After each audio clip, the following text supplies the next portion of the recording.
Sorry, buddy. Rock and/or roll, everybody.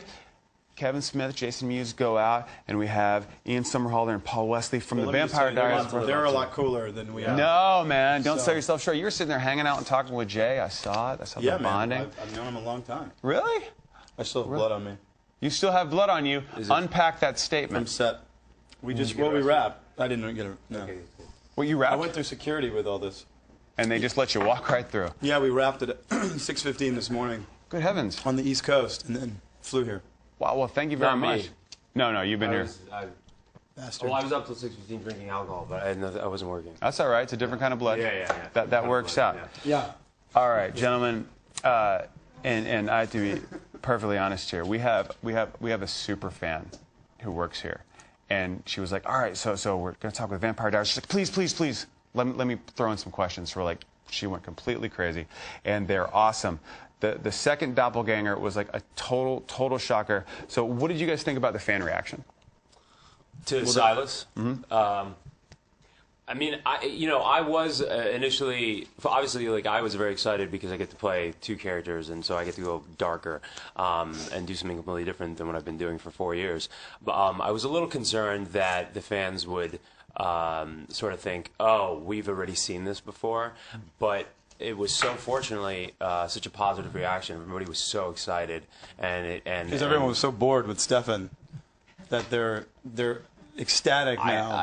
They're sharing your enthusiasm. I think I was the #1 on that list as far as I was. He's actually become his own super fan.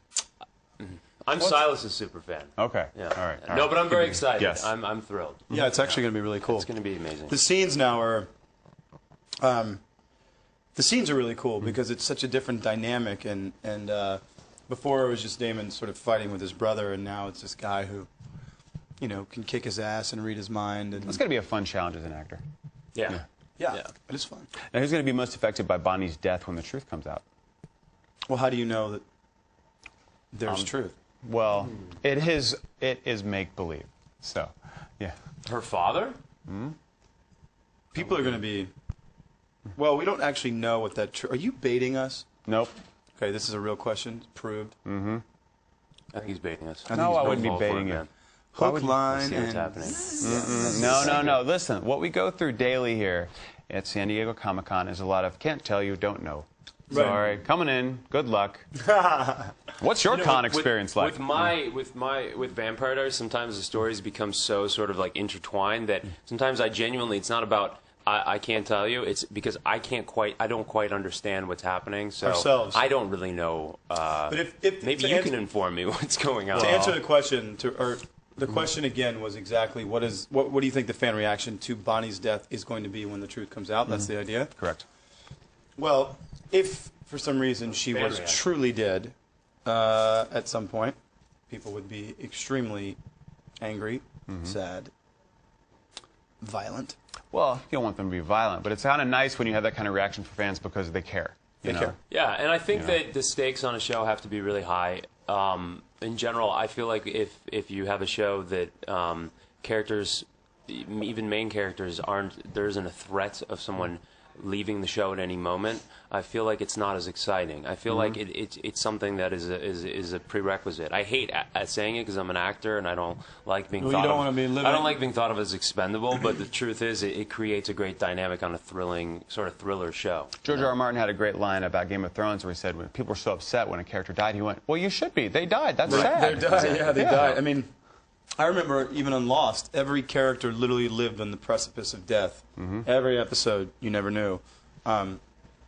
You fell off the precipice of death until one sunny day when I got a phone call. Yeah, but that knocked me out with Boone, man. That was heavy. You think it was for you? It was really for me. Yeah, and that's I mean.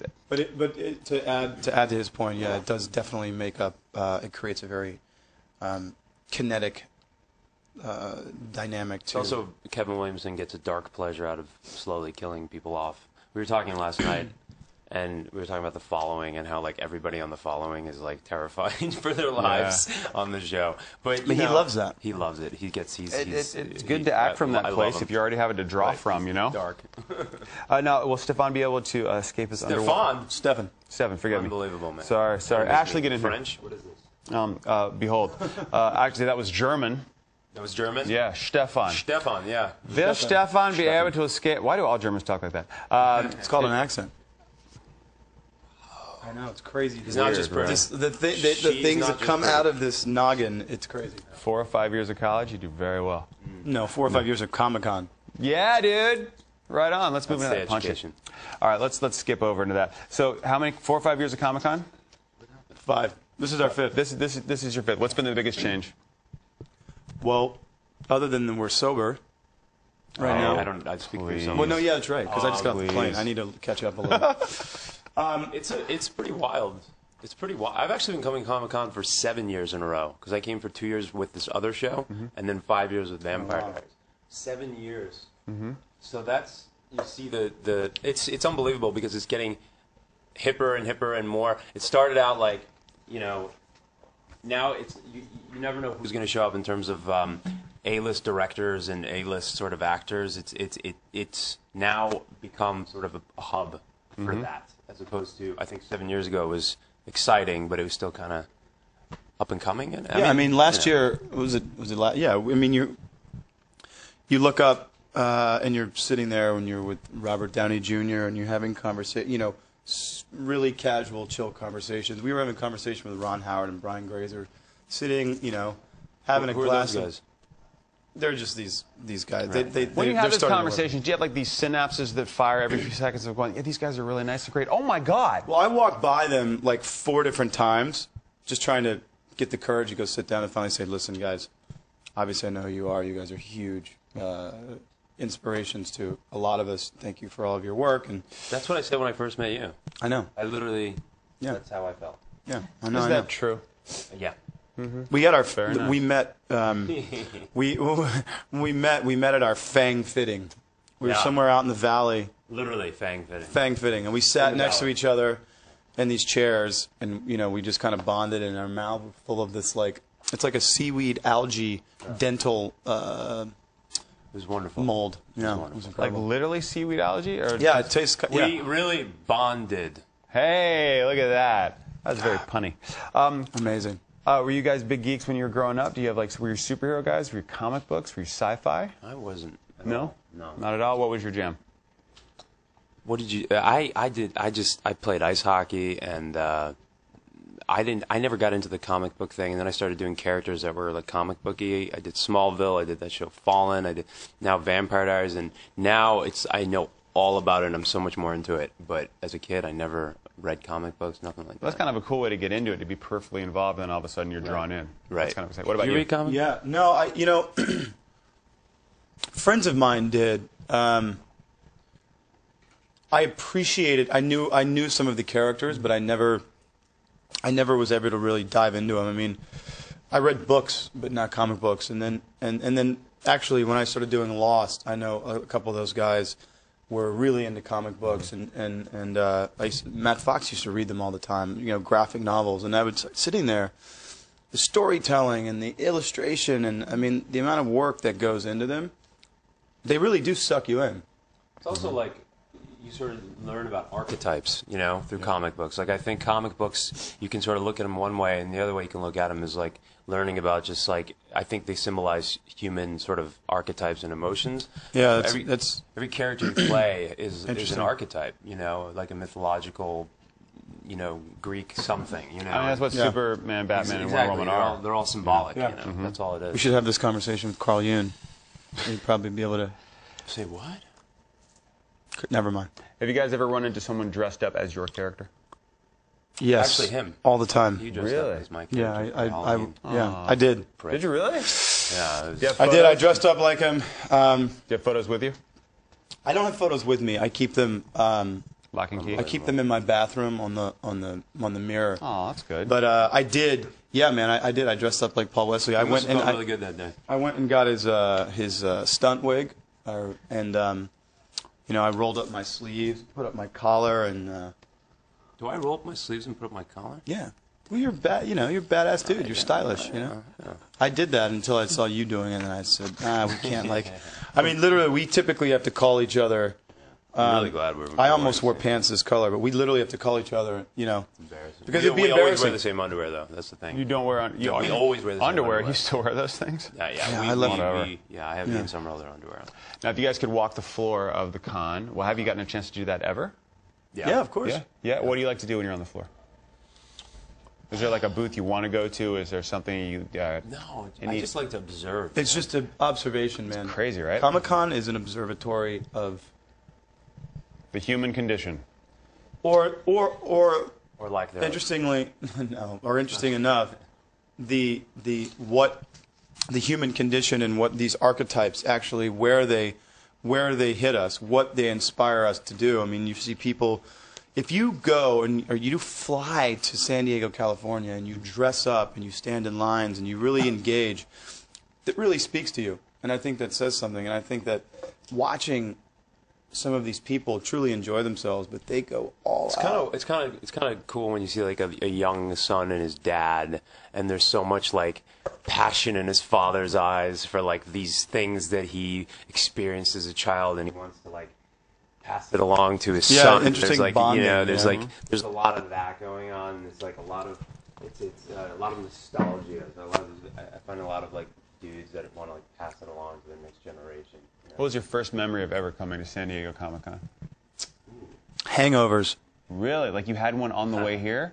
I'm detecting something here with the booze that we're talking no, about. Is that no, that you no. want to? You good? It's just such a good time here. I Yeah. remember it was like I was just started. I didn't just start acting. I'd been acting for a little while, but I was doing this ABC Family miniseries with Bryan Cranston, and they decided to like I'm unfamiliar with his work. Yeah, he's not a very good. Not a very good actor. Terrible human being. He's one of the nicest guys ever. You know, he's like I just ran into him. Anyway, they decided to like promote it, and I just remember walking into Comic-Con and seeing this huge billboard for my show, and it was like the most amazing feeling. Like I just remember this, like, oh my god, and I was taking photos. That's great. So it was like surreal. You know, That's a great. It is surreal. The bags, they have these Comic-Con bags with our faces on them. And people what they do is they cut them and they make these dresses out of them. And you have these women walking around, nothing on underneath, but these bags wrapped around them that are of your face. And they're kind of like in 3D, you know what I mean? Mm-hmm. And then they see you and you interact with them. And it's this very interesting dynamic between these two people who, you know, my face is on your chest, and I'm digging it. This is a very interesting moment for both of us. it creates like it mutates your face. You're like because of the sound. that is me. That's distorted. All right. Oh, it's a distorted me. Okay. My chin is on the Why is undercurve. my eye so huge? That's the 38 double D. What was your first memory of Comic-Con coming here? Seeing the you know the images of you know, seeing something that you work on daily, very very hard, all of your energy and passion, everything goes into it, and then you come here and it's actually in practice, it's in play, it's kinetic, and that's always what is interesting. We live in this bubble in Atlanta, so when we come here, it's like, bah, wow, people watch the show, great. We do. We live in a bubble. We know people watch the show. There's a lot of fans of you guys around here. When Comic-Con always has, you know, it's, again, I hate to say it, spoiler-driven culture. You know, people get excited, they want to find things out. Have you ever been in the situation where, whoops, you actually leaked something? I've been really close. Where, but didn't I do that last year? And there was like a huge in the crowd. And I said something. I was like, because Sarada dies, and then everyone just went. There was like a silence. Like, did you really? Yeah. Right? Am I crazy? Am I just making that up? You might be. That's probably a nightmare, because I can only imagine having to worry about that constantly. Yeah. Especially with just finishing. Yeah, man. 2 seasons ago, I think, I took an Instagram image of it was the season finale. I had the script, took a picture of it on my phone, put it on Twitter. Instantaneously, Pascal, our producer, our line producer, calls me. Everyone's calling. Take it off right now. What happened? What happened? look at the picture. Well, through the cover page, you can see all the characters' names. Yeah. And like, and all these like surprise characters that are supposed to be coming back. They're coming back that no one's supposed to know about. And, My heart sank. And I actually, like all over Twitter, like I was in real trouble at that point. Yeah. I was in, because they go through an exorbitant amount of energy and time and monetary resources to create and promote things that are supposed to be surprises, and then I was shooting a scene the other day. social media is a producer's nightmare. Yeah, I can imagine. You're always you're nervous anyway. I was shooting a scene like way out in the open, and there's supposed to be a huge crowd, and it's this big sort of like event that occurs, and I'm obviously not going to say what it is, but there was like literally like hundreds of people, spectators, just watching. They weren't with us; they were just hanging out on the street, and they were all videoing and YouTubing. And I went over to our executive producer, and I was like, "Isn't this a problem? Like, this is a big deal. What happens here? Like, so anybody could post this on the internet. Like, that's the new age, you know?" Yeah. It's really hard with that kind of culture and with people wanting to put stuff out, and like it's just a giant bucket of rumor city out here. Now, how long are you in San Diego?